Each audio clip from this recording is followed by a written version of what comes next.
Hola chicos, ¿cómo estáis?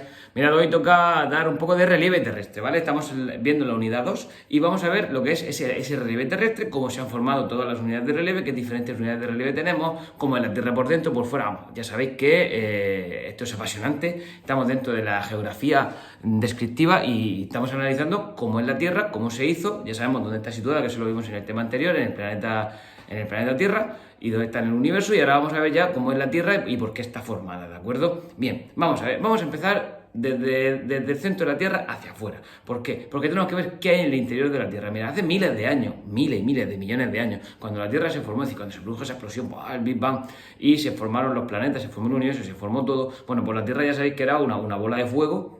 De acuerdo, que estaba compuesta por diferentes materiales rocosos fundidos, ¿de acuerdo? Era todo, por ejemplo, uno de esos materiales fundidos era la lava, y era todo por una pelota de fuego. Esa pelota de fuego, poco a poco se fue enfriando, y al irse enfriando, los materiales se fueron situando, es decir, ellos se fueron situando en función a su peso. Por lo tanto, los materiales, conforme se iban endureciendo, los materiales que más pesaron se iban situando en el interior de la Tierra, mientras que los materiales que pesaban menos, pues estaban flotando sobre los otros y se estaban quedando en una posición más externa. Por lo tanto, la Tierra está compuesta por diferentes capas. ¿He visto que fácil? Bien, pues seguimos. Está compuesta por diferentes partes. Es decir, es como si nosotros abriéramos una naranja, ¿de acuerdo? La naranja tiene la corteza, ¿de acuerdo? Pues luego tiene lo que es la chicha de la naranja, que es lo que se come, y luego pues dentro están los huesos. Bueno, pues aquí una cosa parecida.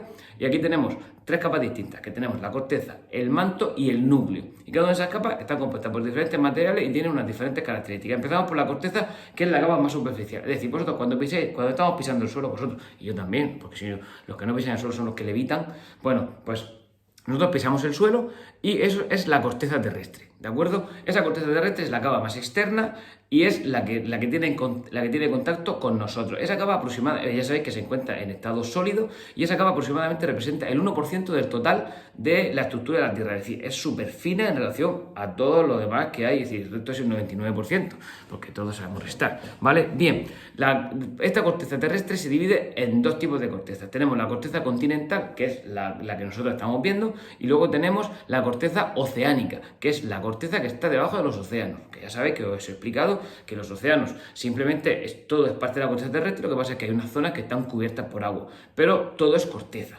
Una se denomina corteza continental, que es la que no tiene agua encima, y luego tenemos la corteza oceánica, que es la que está debajo del agua. Todo es corteza, y recordamos que representa aproximadamente el 1% del total de lo que son las tres capas de la Tierra. La profundidad máxima está en torno a los 70 kilómetros, ¿de acuerdo? Pero bueno, quedaros vosotros con el 1%. Luego tenemos la segunda capa, que es el manto, también conocido como la mesosfera. Esto aproximadamente representa un poco menos del 40% del total de la Tierra, ¿vale? Estamos hablando de una capa mucho más corta, y es una capa que está dividida en diferentes niveles. Por ejemplo, la capa más cercana a nosotros, esa capa se encuentra en estado semisólido. Donde hay pues una roca fundida, y esa roca fundida se denomina magma. Y hay otras rocas que están en estado sólido, y en esta capa hay diferentes corrientes por las diferentes presiones, hay diferentes movimientos. Entonces, esta capa es la que dentro de un momento hablaré de unos movimientos que se generan debido a los cambios de temperatura que se producen en esta capa, ¿de acuerdo? Y sobre todo por el estado semisólido de algunos de los componentes de esta capa, ¿de acuerdo?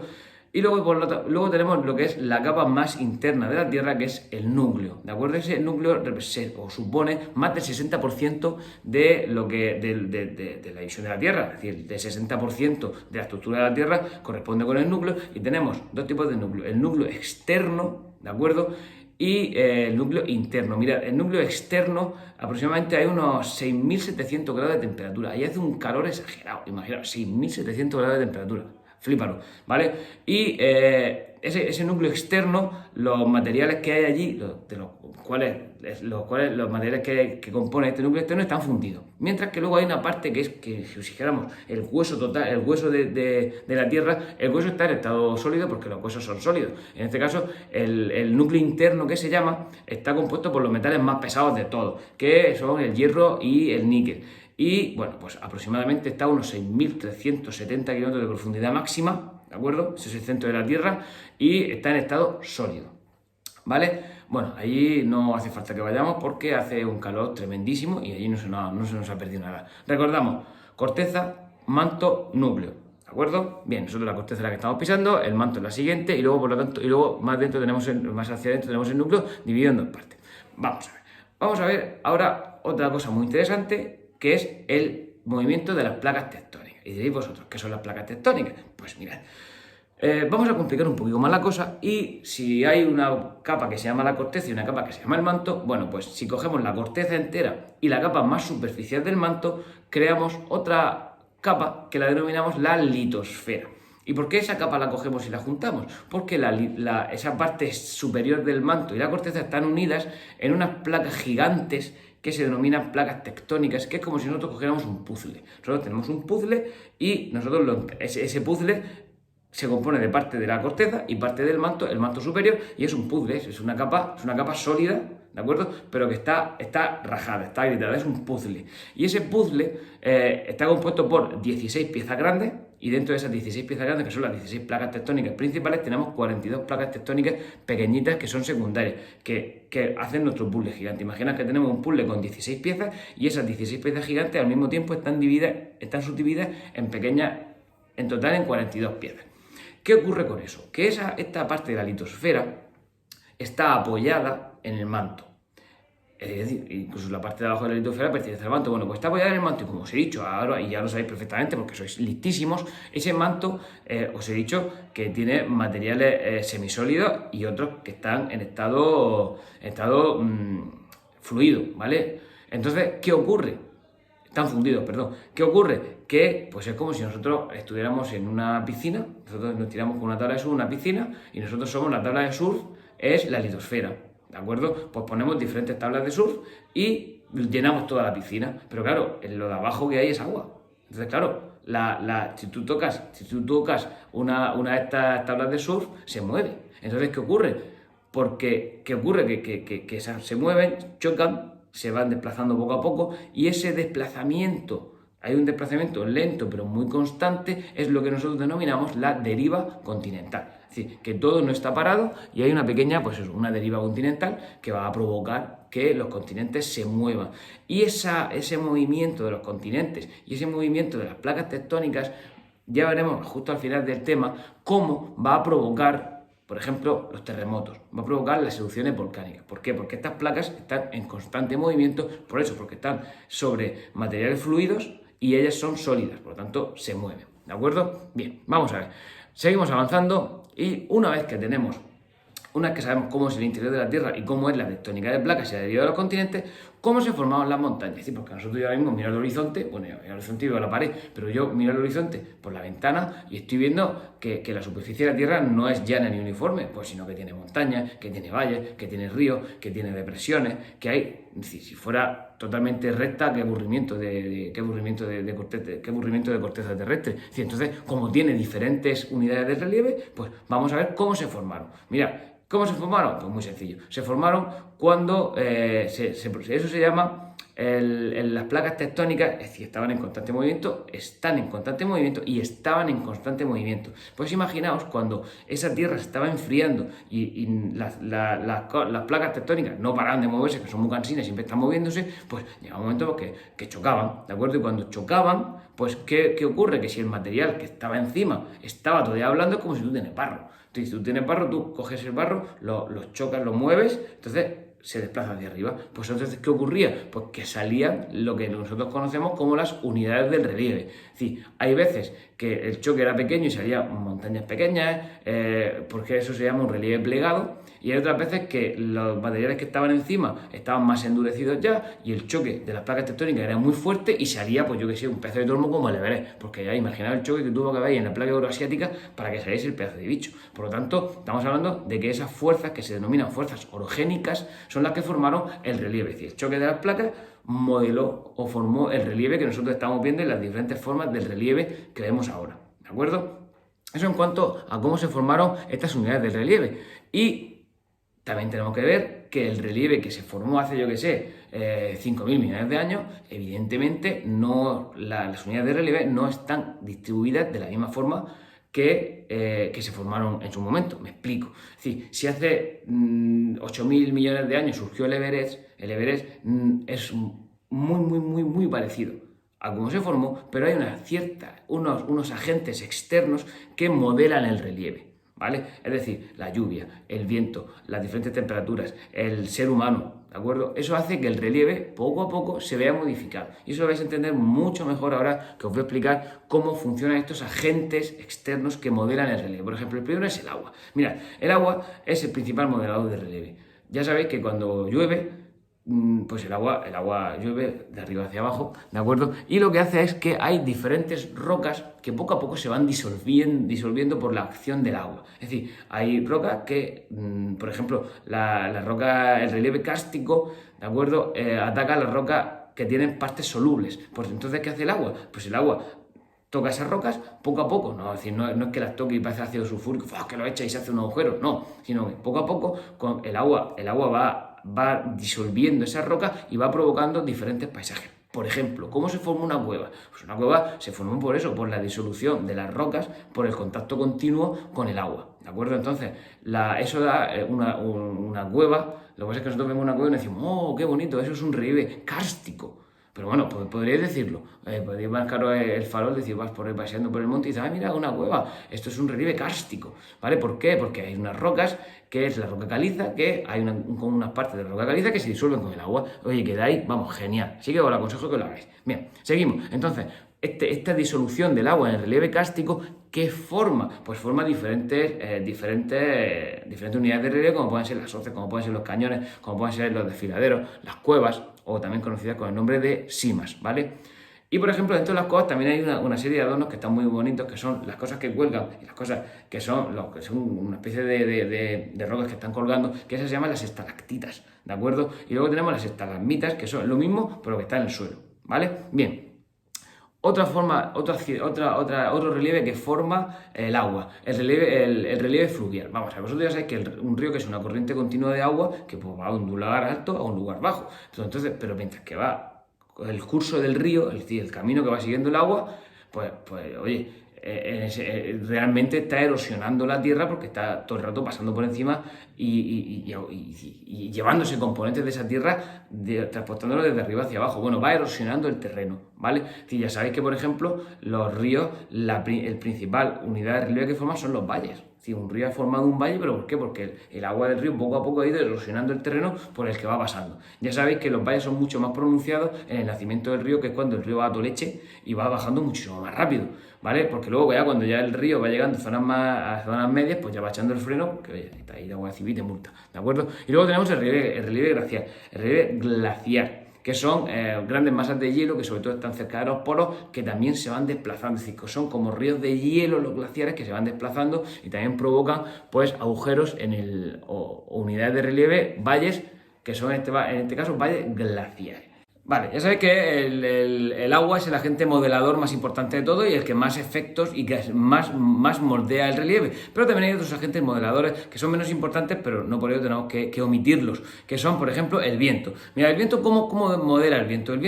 Realmente el viento en sí, por sí solo, no rompe las montañas, no hace nada, pero sí que es verdad que el viento en algunos lugares contiene arena. Lleva arena, por ejemplo, imaginaos una tormenta del desierto, esta que habéis visto en las películas de la momia, cuando empieza a echar viento. Ese viento conlleva arena y esa arena sí que es verdad que cuando está chocando está erosionando contra aquellas zonas con las que choca, por lo tanto está modelando el relieve. Incluso una de las formas más claras es la sedimentación y cómo transporta las dunas de un sitio a otro. Las dunas porque están formadas. Las dunas están formadas porque el viento ha movido toda esa arena y se ha formado la duna. Por otro lado, y esto mucha gente no lo sabe, la temperatura. Los cambios de temperatura dilatan y contraen, por ejemplo, con el calor se dilatan las rocas, mientras que con el frío se contraen. Por lo tanto, estos cambios bruscos pueden hacer que las rocas se agrieten e incluso al final lleguen a fracturarse y lleguen a desprenderse trozos de roca. Por ejemplo, por lo tanto, la temperatura también lo está modelando. Pero si hay uno, además del agua, que modela el relieve exagerado, es el ser humano. Nosotros somos capaces de quitar un monte de enfrente. Es decir, lo destrozamos, lo minamos, lo derruimos. Es decir, nosotros somos, si quisiéramos, unos agentes modeladores, que hacíamos que la superficie de la Tierra fuera plana. Nosotros podemos hacer lo que queramos. Si somos más que modeladores, yo diría que somos destructores. Pero bueno, eso ya son otros términos que simplemente vamos a dejarlo de momento en modeladores. una vez que hemos visto cómo se forman las unidades del relieve, tenemos que ver cuáles son las unidades de relieve principales, porque si no, no tiene sentido. Bien, ¿cuál es la más llamativa de todas? La más llamativa de todas es la montaña. La montaña es la más llamativa de todas porque es la que tú ves. Tú vienes al horizonte y tú normalmente ves a lo lejos, o si estás más cerca de la montaña, ves montañas, ¿de acuerdo? Bueno, ¿qué son las montañas? Las montañas son terrenos elevados, y simplemente, esa es la definición de una montaña. Otra cosa es que puede aparecer una montaña ahí en medio, o pueden aparecer diferentes montañas unidas, que eso se denomina sierra, ¿de acuerdo? Pero claro, de pronto tenemos una sierra, ¿vale? Que como si fijamos la sierra de un cuchillo, y nosotros de pronto ponemos 2 o 3 cuchillos, ¿vale? Entonces tenemos 2 o 3 sierras, y eso no se llama 2 o 3 sierras, se llama una cordillera, ¿de acuerdo? Por lo tanto tenemos montaña, una elevación del terreno. Tenemos una sierra, que son unas cuantas montañas juntas, y luego tenemos una cordillera, que son diferentes sierras juntas, ¿de acuerdo? Vale, y luego tenemos, pues bueno, pues si es pequeña, pues hablamos de que es una colina, ¿de acuerdo? Podríamos decir que es una montañita, pero bueno, le hemos puesto el nombre de colina, también conocida con el nombre de cerro.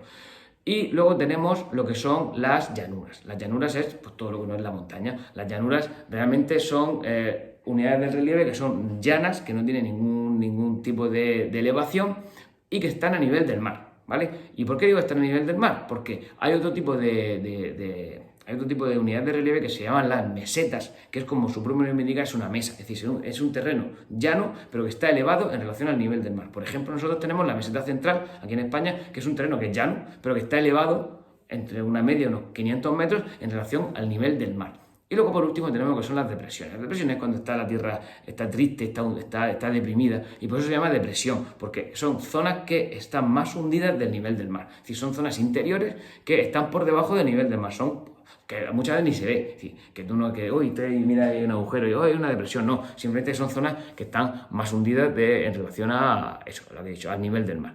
A ver, luego tenemos que hablar del relieve, esto es el relieve continental, ¿de acuerdo? Luego tenemos que hablar del relieve submarino. ¿Por qué? Porque debajo del mar ya sabéis que hay una corteza y hay un suelo y hay un relieve que se conoce con el nombre de relieve submarino. Lo que pasa es que es diferente porque evidentemente está bajo el agua, ¿de acuerdo? Bien, ¿cuáles son las diferentes partes en las que podemos dividir este relieve? En primer lugar tenemos que hablar de la plataforma continental. Es decir, la plataforma continental es cuando nosotros está la tierra, está el continente, llegamos a la playa, bueno, pues es una primera zona de poca profundidad, ¿de acuerdo? Que es la zona más cercana a la costa, que normalmente no sobrepasa más de los 200 metros de profundidad, y esa primera plataforma continental, que la voy a poner aquí, es la unión entre el continente y los océanos.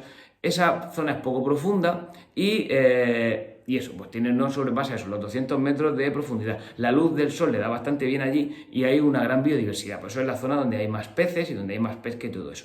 Hasta que llega un momento en el que la pendiente se inclina muchísimo y eso se conoce con el nombre de talud. ¿De acuerdo? El talud es la zona donde se acaba la plataforma continental y empieza a descender. Es un descenso muy brusco, que vuelvo a repetir lo mismo, se denomina talud. Una vez que acaba el talud llega la llanura abisal. La llanura abisal, bueno, normalmente tiene entre unos 2.000 o 6.000 metros de profundidad, pues es la zona llana debajo de los continentes. Por ejemplo, ¿puede haber montañas debajo de los continentes en esa llanura abisal? Pues sí, ¿de acuerdo? Es decir, porque si cuando se formó la Tierra se produjo ahí un choque, pues esa zona, ¿cómo se llama? Las montañas subterráneas se llaman dorsales oceánicas, ¿de acuerdo? Y por último nos falta hablar de las fosas marinas, que son son las depresiones que hay debajo del mar. Es decir, una llanura abisal puede tener una montaña que se denomina dorsal oceánica o puede tener una zona hundida que se denomina una fosa marina, ¿de acuerdo? Vale, luego tenemos que hablar del relieve costero. ¿Qué es el relieve costero? El relieve costero es que nosotros llegamos a una costa y no son líneas rectas. Si fuera una línea recta sería súper aburrido. Hay diferentes la costa tiene entrantes, tiene salientes, tiene rocas, tiene una serie de componentes que hace que podamos hablar de diferentes términos. Por ejemplo, nosotros tenemos una línea, ¿qué es una bahía? Una bahía es cuando el mar entra dentro es decir, la línea es hacia adentro, es un corte hacia adentro donde el mar penetra en la tierra, de acuerdo, se llama bahía. Si es muy grande se llama golfo, ¿vale? Un golfo sería una gran bahía, una gran entrada de agua a la zona continental, y si es pequeño se llama una cala, que eso es como, si para que nos entendamos, es como una playita. ¿Qué es un delta? Un delta es trozo de tierra que se ha construido por los depósitos que va dejando un río. Es decir, el río va arrastrando materiales, los va dejando en la desembocadura y se forma un delta. ¿Qué es una playa? Pues simplemente una playa, todo el mundo sabe lo que es una playa, que es una zona baja, una zona baja que está cubierta, que es donde el agua y la tierra se encuentran de una forma suave y está compuesta pues, por arena o por rocas, ¿vale? ¿Qué es una isla? Ya sabéis que es una isla, es un trozo de tierra que está totalmente rodeado por agua por todos los sitios. ¿Y un cabo qué es? Pues un cabo es justo al contrario que la bahía. Ya sabéis que la bahía es que la tierra entra dentro del agua, pues el cabo es un saliente del terreno. Si nosotros tenemos la línea, pues tenemos un saliente, eso se denomina cabo. También es conocido con el nombre de punta. Bueno, y ya por último vamos a hablar de los riesgos geológicos. En primer lugar tenemos que definir qué son los riesgos geológicos. Los riesgos geológicos son las amenazas o peligros que están provocados por los procesos internos o externos de la Tierra. Eso lo vais a entender ahora cuando pase a explicarlo.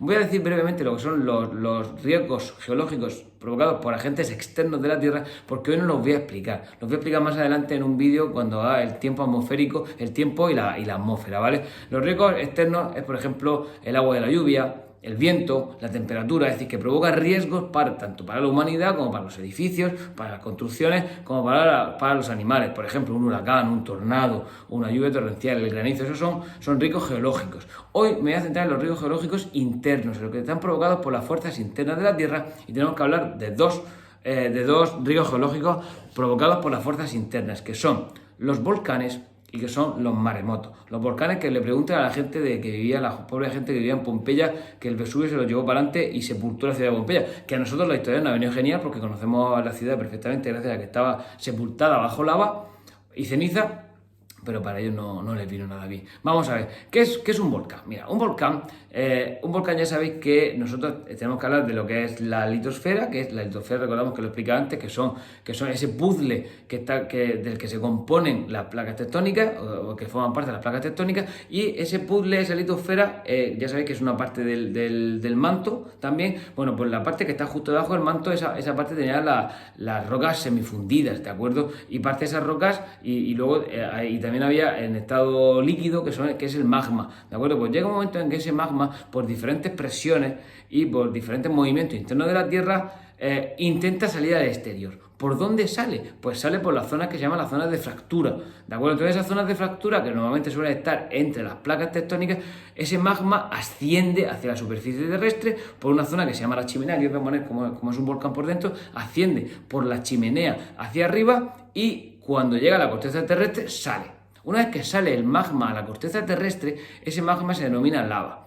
Quiero que entendáis que en una erupción volcánica lo peligroso realmente no es el magma que se convierte en lava, sino es que cuando se produce la erupción volcánica se produce una explosión. Es decir, hay una serie de gases que de pronto entran en erupción de una forma violenta y una forma rapidísima, y eso produce que expulsen rocas, que expulsen lava, que expulsen humo, y todo eso es lo que puede, si por ejemplo, si tú estás tranquilamente, y se produce la erupción de un volcán y de pronto te cae una roca en la cabeza, que una roca que pesa 3.000 kilos, pues como que te va a hacer bastante daño. Decimos, te deja estilo cucaracha, te deja aplastado. Entonces, ¿qué ocurre? Que realmente lo peligroso de la erupción volcánica es el momento en que entra en erupción, con toda la explosión que eso conlleva, con toda la fuerza interna que eso lleva. Una vez que la lava va saliendo poco a poco, se va acumulando, se va solidificando, y por eso se va produciendo la forma, o el relieve, se va creando lo que es el cono volcánico, que es lo que nosotros conocemos como un volcán. Por ejemplo, el Teide es un volcán, ¿de acuerdo? Y entonces el Teide se ha ido formando poco a poco con el paso de los años, con diferentes erupciones volcánicas.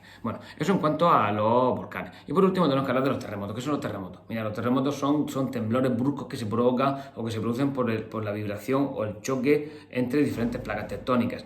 Y en función a qué intensidad tenga ese movimiento volcánico, pues estamos hablando de un terremoto más o menos potente, y tiene diferentes partes. Por ejemplo, el lugar exacto donde se produce el choque de las placas tectónicas se denomina hipocentro. Eso produce una serie de ondas expansivas, una vibración, y ese movimiento se traslada al exterior, y ese justo en el punto de la superficie de la Tierra, donde la intensidad es mayor, se denomina epicentro, ¿de acuerdo? Y bueno, ese que son vibraciones que se producen en la Tierra. Y otra cosa muy importante, si se produce en el mar se denomina maremoto, y eso que puede provocar, eso puede provocar una ola gigante que se denomina tsunami, ¿de acuerdo? Pues nada, simplemente era esto y ya por fin hemos acabado el vídeo. Chao, chao.